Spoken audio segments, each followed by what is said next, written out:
오늘 마가복음 16장 1절부터 8절 말씀 가지고 부활의 증인이라는 제목으로 함께 은혜를 나누고자 합니다. 지난주 말씀에서는 하나님 나라를 기다리던 아리마대 사람 요셉이 자기의 누리던 특권을 잃을지도 모르는 상황에서 용감하게 시체를 달라고 해서 정성껏 장사를 지낸 내용이 나왔습니다. 이러한 요셉의 행동을 통해서 예수께서 십자가에서 돌아가셨다는 것을 분명히 그 증인들을 남기게 되었습니다. 요셉이 예수의 죽음을 확인했고 빌라도가 공식적으로 사망 확인을 해 주었고 또 여인들은 그 모든 과정을 다 지켜보았습니다. 모든 과정을 다 지켜본 이 여인들이 오늘 말씀의 주인공입니다. 이 여인들은 예수께서 십자가에서 달리실 때부터 돌아가셔서 무덤에 장사를 지내는 모습까지 다 목격한 증인들입니다. 이 여인들이 안식일이 지난 다음 새벽에 다음날 향유를 발라드리려고 갔다가 경험한 이야기를 담고 있습니다. 예수님은 당시 사회에서 무시당하던 갈릴리 사람들 중에서도 더 무시당하던 여인들을 최고의 영광의 자리에 세우시는 내용입니다. 이를 통해 우리도 어떻게 하면 이 여인들처럼 영광의 자리에 서서 부활의 증인이 될지 생각해보는 시간을 갖도록 하겠습니다. 첫 번째로 여인들이 목격한 것이 1절부터 5절 사이에 나옵니다. 16장 1절은 안식일이 지났을 때라는 말로 시작을 합니다. 안식일은 토요일 해질 무렵에 끝이 납니다. 따라서 안식일이 지났을 때라는 말은 토요일 해가 진 뒤에라는 뜻입니다. 안식일에는 물건을 살 수가 없기 때문에 이 여인들은 안식일이 끝나기만을 기다렸습니다. 끝나자 바로 예수께 발라드리려고 향료를 사러 갔습니다. 향료를 발라드린다는 말에서 발라드린다는 말은 그냥 가루로 된 향을 집어넣는다는 것일 수 없습니다. 이집트 사람들은 보통 그런 말린 그런 가루 같은 걸 집어넣는데요. 이 말은 연고 형태나 아니면 액체 형태로 된 것을 발라드린다는 뜻입니다. 유대인들은 보통 시체에 올리브유를 발랐습니다. 보통 사람들은요. 그렇기 때문에 향료를 발라드린다는 것은 예수께 대한 대단한 존경심을 표현하려는 것입니다. 이는 시체가 오랫동안 썩지 않도록 보관하려는 것입니다. 이들은 토요일 저녁에 향유를 사다 놓고 모든 준비를 마친 뒤에 잠이 들었습니다. 2절의 시각을 나타내는 말이 또 나옵니다. 한글 성경에서는 이레의 첫날 새벽이라는 말과 해가 막 돋을 때 이렇게 두 말이 연이어 나옵니다. 하지만 원어는 이렇게 되어 있습니다. 안식 후 첫날 캄캄한 새벽 그들은 무덤으로 갔다. 해가 돋을 때. 그런데 이 뒤에 있는 해가 돋을 때라는 말을 앞에다 붙여서 그렇게 놓은 것입니다. 고대 사본에는 띄어쓰기가 되어 있지 않기 때문에 해가 돋을 때라는 말이 2절 끝에 붙어 있는 건지 3절 앞에 붙어 있는 건지 알 수가 없습니다. 캄캄한 새벽이라는 말과 해가 돋을 때라는 말은 전혀 다른 시각입니다. 캄캄한 새벽이라는 말은 아주 아무것도 잘 안 보이는 그런 시각을 말하고 해가 돋을 때는 이제 날이 밝아올 때를 말합니다. 두 가지 시간입니다. 따라서 이 말은 함께 쓰일 수 있는 말이 아닙니다. 그렇다면 해가 돋을 때라는 말은 바로 다음에 이어지는 3절과 연결해 봐야 합니다. 원어에서 3절 첫 부분에 나오는 말은 여인들이 서로 말하였다 이 말입니다. 그러면 연결해 보면 해가 돋을 때 여인들이 서로 말하였다라고 이해할 수 있습니다. 그러면 여인들은 이른 새벽에 무덤에 도착했고 해가 뜰 때까지 기다리다가 해가 뜰 무렵에 이제 돌을 굴리려고 누가 저 돌을 굴려줄까 하고 이야기했다는 것입니다. 이렇게 걱정하고 있다가 고개를 들어서 보니까 주목해서 바라보니 그 돌은 이미 굴려져 있었습니다. 굴려져 있었다는 말은 지금 막 굴려졌다는 그런 뜻이 아니라 이미 완전히 다 굴려져 있었다라는 뜻입니다. 이미 끝났다라는 것입니다. 이 돌이 굴려진 것은 정말 놀라운 일이라는 뜻입니다. 바로 이어서 원어에는 왜냐하면 그 돌은 엄청나게 컸기 때문이다 라는 말이 나옵니다. 이 말은 그 기적의 이유를 밝히는 말입니다. 이것이 놀라운 기적이라고 설명을 하지 않은 이유는요, 5절 끝에 몹시 놀랐다는 말이 있기 때문입니다. 그리고 4절과 5절은 영어의 and에 해당하는 말로 이어놓고 이 두 가지 때문에 몹시 놀랐다라는 것입니다. 그러므로 4절과 5절 때문에 5절 끝에서 몹시 놀랐다는 겁니다. 첫 번째 놀란 것은 엄청나게 큰 돌이 굴려진 것입니다. 이것이 왜 기적인지 5절에 나옵니다. 5절에 보면 세 여인들이 무덤 안으로 들어갔을 때 한 젊은이가 흰 옷을 입고 앉아 있었다고 했습니다. 당시 보통 사람들은, 가난한 사람들이나 보통 사람들은 이 구멍은 작아요. 그리고 안에 들어가면 무덤이 넓습니다. 들어갈 때는 구부리고 들어가야 됩니다. 그래서 그 구멍을 겨우 막을 수 있는 작은 돌로 막았습니다. 하지만 부자들은 엄청나게 큰 돌로 막았습니다. 왜냐하면 무덤을 털어가는 도둑들을 막기 위해서 엄청나게 큰 돌로 막았습니다. 요셉도 엄청난 부자였기 때문에 이 만들어 놓은 새 무덤도 무덤 입구를 막았던 돌도 엄청나게 컸다는 것입니다. 그런데 그 돌이 굴려져 있었는데 사람은 오직 그 안에 젊은이 하나뿐이었다라는 것입니다. 더구나 안식일 다음 날이었기 때문에, 새벽이었기 때문에 안식일이 끝나고 밤중에 와서 그것을 굴릴 사람은 아무도 없었기 때문입니다. 그래서 이 돌이 굴려진 것은 놀라운 기적이라는 것입니다. 여인들이 놀란 이유는 단순히 젊은이 혼자 있었기 때문만은 아닙니다. 당시의 유대교 문서들이나 외경들을 보면은 흰옷을 입은 젊은 남자는 천사를 나타냅니다. 우리가 천사라고 하면 보통 날개 달린 사람의 모양을 생각하지만 그것은 성경에 나오는 천사의 모습이 아닙니다. 구약 성경의 모든 천사들은 사람의 모습이었고, 그러다 갑자기 뭘로 바뀝니까? 내가 하나님을 봤다, 이렇게 바뀌죠. 이렇게 되어 있습니다. 천사란 하나님의 뜻을 전하던 대변인입니다. 하나님의 스피커입니다. 하나님의 메신저입니다.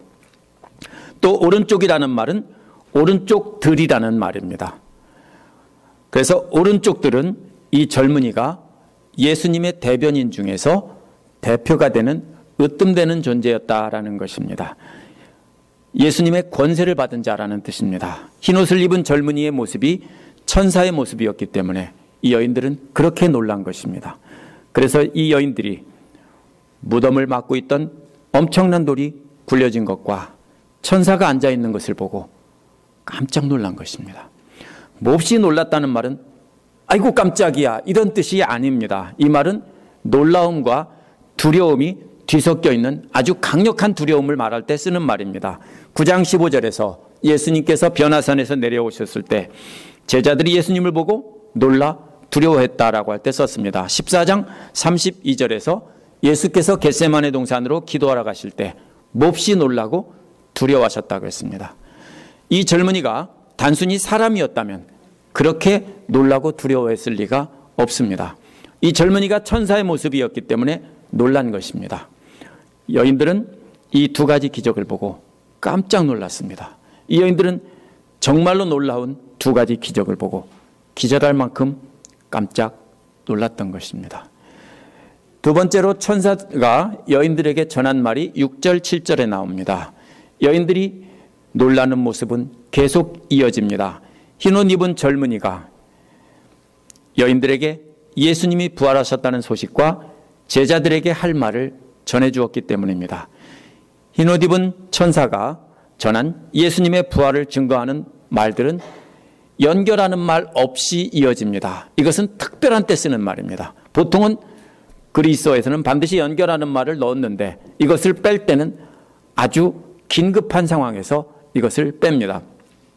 숨 쉴 틈 없이 빠르게 끊어서 증거했다는 뜻입니다. 분명하게 빠르게 증거했다는 겁니다. 천사가 여인들에게 첫 번째로 한 말은 두려워하지 말아라 하는 말입니다. 두려워 말라는 것은 구약 성경에서 하나님께서 나타나실 때 주로 하신 말씀입니다. 예수님께서 요한복음 6장 20절에서 제자들에게 내니 두려워하지 말라, 이때도 쓰신 말입니다. 이 천사는 하나님과 예수님의 대신해서 그 권세를 가지고 나타났기 때문에 두려워하지 말라고 이렇게 말하는 것입니다. 이어서 여인들이 나사렛 예수를 찾고 있다는 말이 나옵니다.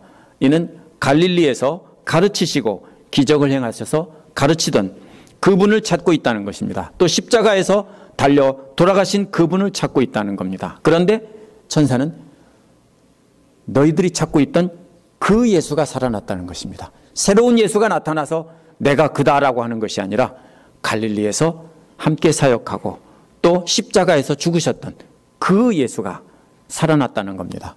근데 살아났다는 말은 스스로 살아났다는 말이 아니라 살리셨다는 말입니다. 하나님께서 예수님을 살리셨다는 말입니다. 이 천사는 하나님께서 이 여인들이 찾고 있던 그 예수를 살리셨습니다. 이렇게 말하고 있는 것입니다. 그러면서 그 증거로 누워있던 자리를 보라고 했습니다. 이는 예수님의 부활이 단순히 영적 부활이 아니라는 것입니다. 육체로 부활하셨다는 것을 나타냅니다. 부활의 첫 열매가 되신 예수께서 육체로 부활했다는 것은 우리도 장차 육체로 부활한다는 약속입니다. 예수님을 이처럼 가까이 따라다니던 여인들에게 천사가 직접 나타나서 예수님의 부활의 증거를 직접 들려주고 또 보여준 것입니다. 7절 맨 앞에 그러나라고 번역한 말은 영어의 그러니라고 번역한 말은 영어의 but에 해당되는 말입니다. 그러므로 그러나라고 해야 됩니다. 그러나라고 하면 말이 안 되니까 그러니라고 했는데요.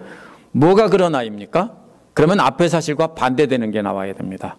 부활하신 그 무덤의 자리에 놀라운 그 광경, 그 자리에 머물러 있으면 안 된다는 것입니다. 부활하신 예수님에 대한 증언을 마친 천사는 명령을 합니다. 그러나 이제 가라, 말하라입니다. 이 말도 역시 연결하는 말이 없습니다. 아주 빠르게 이어지는 겁니다. 가서 말하라가 아니라 가라, 말해라, 이렇게 강하게 명령하는 것입니다. 아주 긴급한 명령을 단호하게 말할 때 이렇게 씁니다. 당장 일어나라. 그래서 가라, 가서 말해라, 이 말입니다. 이 여인들이 가서 예수님의 부활의 소식을 전할 대상은 예수님의 제자들과 베드로입니다. 부활의 소식을 모든 사람에게 전할 사람들은 바로 베드로와 제자들이기 때문입니다. 가서 베드로와 제자들에게 부활의 소식을 전하라는 것입니다. 예수님은 지상사역 내내 이 제자들을 훈련시켰습니다. 이런 제자들은 모두 예수님을 버리고 떠났지만 예수님은 제자들을 버리지 않으셨습니다. 예수님은 제자들보다 더 영광의 자리에 이 여인들을 놓은 것입니다. 누가 제일 먼저 소식을 듣고 알려줍니까? 가장 가까운 사람들입니다. 대통령의 뜻을 가장 먼저 알려주는 사람은 누굽니까? 대통령과 가장 가까운 측근입니다. 왕의 말을 알려주는 사람은 왕과 가장 가까운 측근들입니다. 따라서 이 여인들은 하나님과 예수님의 가장 가까운 친구가 된 것이고 비서가 된 것입니다. 여기서 한 가지 이상한 것은 베드로를 따로 지명해서 말한 것입니다. 제자들 하면 다 들어가는데 베드로와 제자들이라고 했습니다. 베드로는 으뜸 가는 제자였는데 자신이 3번이나 예수를 부인한 뒤에 정말 부끄럽고 괴로웠을 것입니다. 그래서 나머지 제자들과 합류하지도 못한 채 혼자서 괴로워했을 가능성이 많습니다. 왜요? 죽는다고 큰 소리 뻥뻥 쳤는데 그렇게 됐으니까 창피하고 부끄럽고 너무 괴로워서 따로 있었을 겁니다. 그래서 예수님은 이런 베드로를 완전히 회복시킬 것을 알리신 겁니다. 그래서 특별히 베드로의 이름을 따로 부른 것입니다. 예수님은 우리가 실패했을 때도 우리를 포기하지 않으십니다. 예수님은 우리가 얼마나 많은 실패를 했고 얼마나 많은 실수를 했느냐 그걸 따지지 않습니다. 예수님은 실수하는 우리도 그렇게 부르십니다. 이처럼 배신한 제자들을 포기하지 않고 다시 부르셔서 사명을 맡기신다는 겁니다. 배신자들을 다시 소집한다는 복된 소식을 전하는 임무를 맡은 사람들이 바로 누구냐면 이 여인들입니다. 원래 그 역할은 누가 맡아야 되냐면 베드로와 야고보와 요한이 맡아야 됩니다. 왜? 항상 예수님 곁에 따라다니면서 기도하실 때도 따로 따라다니던 사람들이었기 때문입니다. 그래서 이들에게 먼저 알렸기 때문입니다. 하지만 그 제자들은 모두 다 예수님을 버리고 도망갔습니다. 이제 예수님과 가장 가까운 제자들은 12제자들보다 더 멀리 떨어져서 무시당하던 여인들입니다. 이 여인들은 예수님을 버리지 않고 죽는 자리까지 또 묻히는 자리까지 따라다녔고 마지막에 부활하는 자리, 부활하는 줄은 모르고 갔을 겁니다. 향유를 발라드리려고 따로 간 겁니다. 이들에게 부활의 소식을 듣는 처음 들은 가장 가까운 사람이 되는 영광을 주셨습니다. 이 여인들에게 전하라고 한 말은 그는 그들보다 먼저 갈릴리로 가실 것이니 라는 말입니다. 이 먼저 간다는 말은 단순히 앞서간다는 뜻이 아닙니다. 이것은 군대를 이끌고 가는 왕의 모습이고 또 양떼들을 이끌고 앞서가는 목자의 모습입니다. 따라서 예수님께서 제자들을 다시 불러 모은다고 전하라는 것입니다. 예수님이 왕이시고 목자이신 예수님께서 앞장서서 갈 테니까 따라오라는 말입니다. 또 그가 그들에게 말씀하신 대로 그들을 거기에서 볼 것이라 했습니다. 이는 14장 28절에서 내가 살아난 뒤에 너희보다 먼저 갈릴리로 갈 것이다 라고 한 말씀을 가리킵니다. 전에 예수께서 마지막 만찬 자리에서 제자들에게 하신 그 말씀이 완전히 성취되었다는 것입니다. 제자들은 낙심한 채 갈릴리로 돌아가려고 하고 있었을 것입니다. 그런데 예수께서 부활하셔서 제자들을 다시 모이라고 하면서 따라오라고 하신 것입니다. 예수님은 왜 제자들을 갈릴리로 오라고 하셨을까요? 기껏 갈릴리에서 예루살렘으로 내려왔는데요. 이제 부활하셨으니까 이스라엘의 중심인 예루살렘에서 복음을 전해야 되지 않을까요? 그것이 제자들의 소원이었습니다. 이스라엘에서 예루살렘에서 이스라엘의 지도자가 돼서 이스라엘을 다스리며 가르치는 역할을 하고 싶었던 겁니다. 그런데 예수님은 그렇게 하지 말고 다시 갈릴리로 오라 한 것입니다. 부활하신 예수께서 자신을 따라 제자들을 갈릴리로 오라고 하신 이유는 마가복음 전체를 읽어보면 알 수 있습니다. 마가복음에서 갈릴리와 예루살렘이 계속 대조됩니다. 당시에 갈릴리는 유대교의 변두리 중에 변두리였고 이방인은 아니지만 비슷한 정도로 무시받던 사람들이었습니다. 예수님은 그 중에서도 최고 변두리 중에서도 버려진 사람들에게 복음을 전하고 기적을 행하셨습니다. 하지만 반대로 예루살렘은 당시 유대교의 중심지였습니다. 대제사장과 율법학자들과 장로들과 같은 유대교 지도자들이 모여 살던 곳입니다. 타락한 유대교 지도자들은 하나님의 뜻을 거스리며 예수님을 배척하고 죽이려고 했습니다. 그래서 열매 없는 무화과 나무 같은 예루살렘을 말라 죽게 하신 겁니다. 성전 위에 돌 위에 돌 한 개도 남지 않고 다 무너질 것이라고 말씀하셨습니다. 그래서 예수님은 예루살렘의 심판을 선포하시며 버리시고 갈릴리에서 만나자고 한 겁니다. 예루살렘은 끝이 났습니다. 이제 제자들은 갈릴리에서 다시 만나 회복된 뒤에 온 세상에 복음을 전하게 하려는 것입니다. 세 번째로 8절에 보면 여인들의 반응이 나옵니다. 이 천사를 보고 그 말을 들은 여인들의 행동이 8절에 이어집니다. 이 여인들은 무덤에서 뛰쳐나와서 도망하였다라고 했습니다. 이어서 왜냐하면이라는 말과 함께 그 이유가 나옵니다. 여인들이 도망한 이유는 벌벌 떨며 넋을 잃었다입니다. 그 다음에는 아무 말도 못했다는 말이 나오고 아무 말도 못한 이유는 바로 무서웠기 때문이다. 이렇게 나옵니다.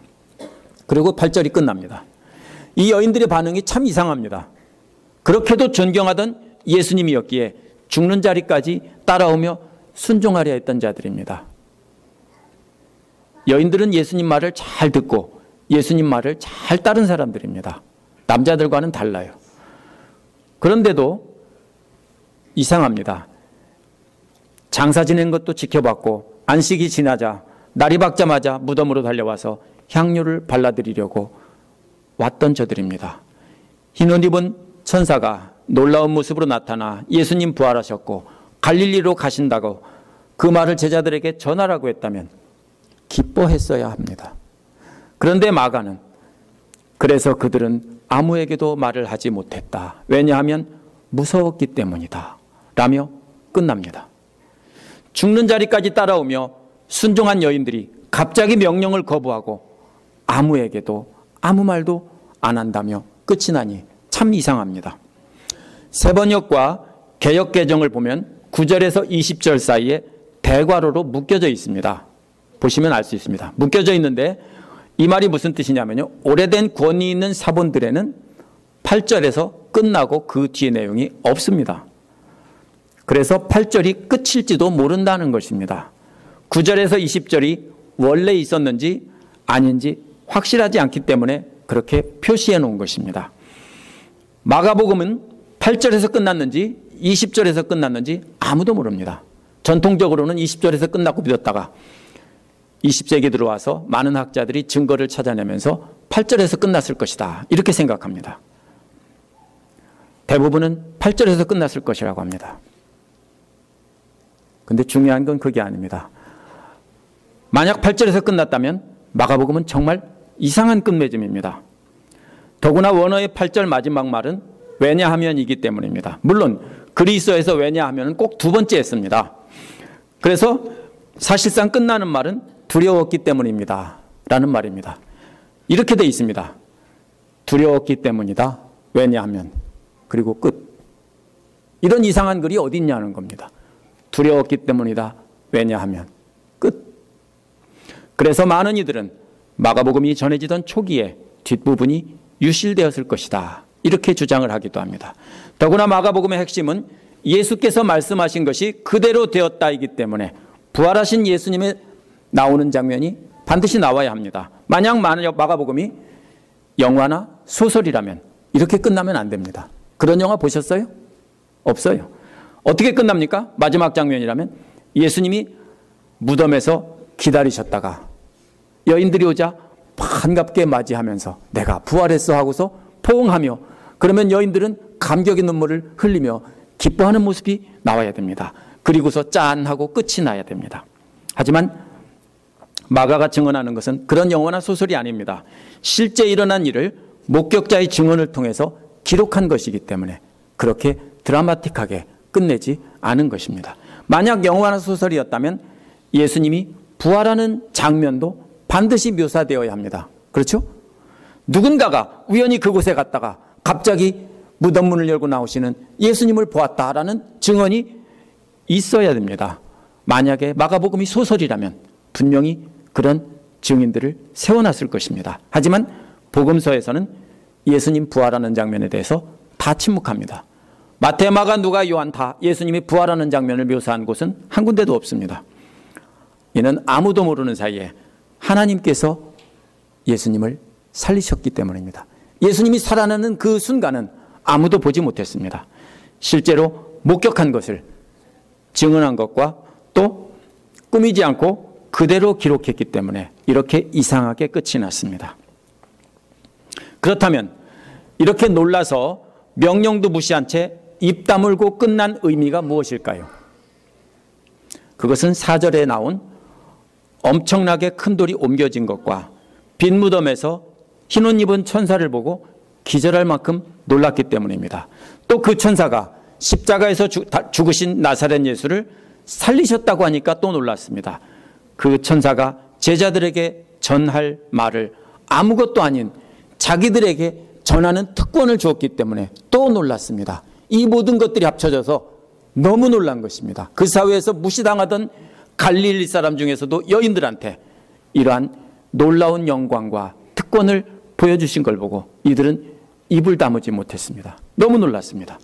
아무에게도 아무 말도 못했다는 것은 당시에 무시당하던 존재인 자신들에게 하나님께서 임재하셔서 역사하신 모습을 직접 보여주셨고 천사를 통해 부활의 증거를 들려주셨기 때문입니다. 그래서 제자들에게 가서 명령을 전하는 역할도 가장 중요한 역할도 맡겨주셨기 때문입니다. 마치 뭐와 같습니까? 조선시대 마치 도승지와 같은 그런 역할을 이들에게 맡겨준 것입니다. 그래서 말문이 닫힐 정도로 놀랐다는 것입니다. 하지만 이 닫힌 말문은 영원히 닫혔다는 뜻은 아닙니다. 일시적으로 그렇게 되었다는 것입니다. 그래서 마가는 여기서 끝냈을지도 모릅니다. 마가가 이렇게 갑자기 끝맺은 이유는 부활이 끝이 아니기 때문입니다. 만약 부활이 끝이라면 여인들이 부활하신 예수님을 만나 부둥켜 안고 기뻐 눈물 흘리는 장면으로 끝나야 됩니다. 다른 복음서처럼 무덤을 나왔다가 거기서 만났다는 내용까지 나와야 됩니다. 이제 부활하신 예수님의 소식은 끝이 아니라 시작이기 때문입니다.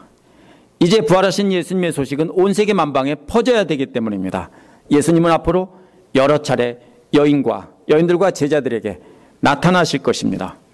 그래서 만날 것입니다. 그렇기 때문에 끝까지 따라다닌 여인들에게 말도 없이 사라진 것입니다. 이제 곧 만나고 또 만날 것이니까 그렇게 사라진 것입니다.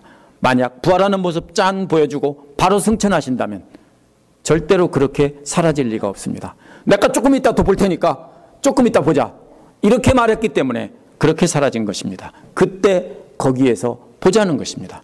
소식과 함께 예수께서 제자들에게 가르치신 그 복음을 온 세계 만방에 전해야 되기 때문입니다. 부활은 끝이 아니라 시작이기 때문에 마가복음은 이렇게 여인들이 놀라운 광경, 놀라운 말, 놀라운 역할을 맡은 것에 놀라서 입을 다물지 못하는 모습으로 끝을 맺고 있는 것입니다. 예수님의 죽음은 로마의 백부장과 총독이 확인하고 요셉도 확인하고 여인들이 지켜본 것입니다. 예수님의 죽음은 분명합니다. 예수님의 죽음은 지난주 말씀에서 나눈 대로 죽음은 부활의 전제 조건입니다. 죽음이 없다면 부활은 거짓말입니다. 이 여인들은 언제나 예수님을 따라다녔습니다. 십자가에 달리실 때도, 무덤에 묻히실 때도, 안식 후 첫째 날에도 예수님의 무덤을 찾아갔습니다. 이 여인들은 부활의 전제 조건인 십자가의 죽음의 분명한 증인들입니다. 이제 이 여인들은 이렇게 따라다녔기 때문에 부활의 증인까지 돼서 예수님의 핵심 제자들보다 더 가까운 영광의 자리에 서게 된 것입니다. 오늘 말씀에서 이 여인들뿐 아니라 천사가 예수께서 갈릴리로 앞서가실 것이다 한 말씀도 한번 생각해 봐야 됩니다. 예수님은 당시 가장 경건한 자들이 모여 살던 예루살렘의 종교 지도자들을 버리셨습니다. 이건 말도 안 되는 것입니다. 메시아가 온다면 어디로 와야 됩니까? 예루살렘의 대제사장들이나 율법학자들에게 와야 됩니다. 그런데 예수님은 당시 가장 무시당하던 변두리 중에 변두리인 갈릴리 지방의 가장 하층민들에게 오셨습니다. 그래서 그들 중에 제자들을 부르셨습니다. 그리고 부활하셔서 그 배신한 제자들을 다시 그곳으로 부르셨습니다. 주목해야 될 사람들은 세 여인입니다. 이렇게 무시당하던 제자들보다 더 무시당하던 사람들은 갈릴리 여인들입니다. 이들은 예수님을 항상 따라다녔지만 남자 제자들은 이들을 무시했을 것입니다. 저들이 예수님의 측근이 되고 교회 지도자가 된다는 것은 상상도 하지 않았습니다. 하나님께서 아끼시고 옆에 두는 사람으로 삼는다는 것은 꿈도 안 꿨습니다. 베드로와 야고보와 요한은 항상 자기들이 최고라고 생각했습니다. 그런데 누가 최고인지 서로 싸웠습니다. 그래서 좌우편에 앉게 해달라고 했던 것입니다. 그 중에서도 누가 으뜸인지 항상 다퉜습니다. 그러나 그 으뜸의 자리는 가장 무시당하던 이 세 여인들에게 돌아갔습니다. 부활의 소식을 가장 먼저 알려주셨고 예수님의 명령도 이 세 여인들에게 먼저 알려주고 전하라고 했기 때문입니다. 예수님의 부활의 증거는 이 여인들이 보고 들은 놀라운 일들입니다. 너무 놀라 한마디도 말을 못했다는 것이 분명한 부활의 증거입니다. 이 여인들은 이 놀라운 광경을 전하는 특권을 맡았습니다. 제자들은 이러한 특권을 누리지 못한 이유가 있습니다. 그게 무엇입니까? 마음속에 높아지려는 마음이 있었기 때문입니다. 예수님을 따라다니면 높아질 수 있고 그 중에서도 어떻게 하면 높아지고 박수 받을까, 이거를 생각하고 있었기 때문에 바로 제자들은 이 특권을 놓쳤습니다. 이 여인들은 이 특권을 누린 이유는 뭡니까? 이들은 높아질 수가 없었어요. 그래서 아예 처음부터 그런 마음이 추호도 없었어요. 그래서 걸림돌 없이 예수님 말씀하신 대로 그대로 듣고 그대로 따라간 것입니다. 그렇다면 오늘날 예수님은 오늘날 우리에게도 높아지려는 사람들에게 이러한 증인의 특권을 맡기지 않습니다. 여인들처럼 아무 세상 욕심 없이 예수님만 따라가는 사람들에게 맡기십니다. 예수님은 세상 사람들의 기준이나 생각대로 증인 삼으지 않으십니다.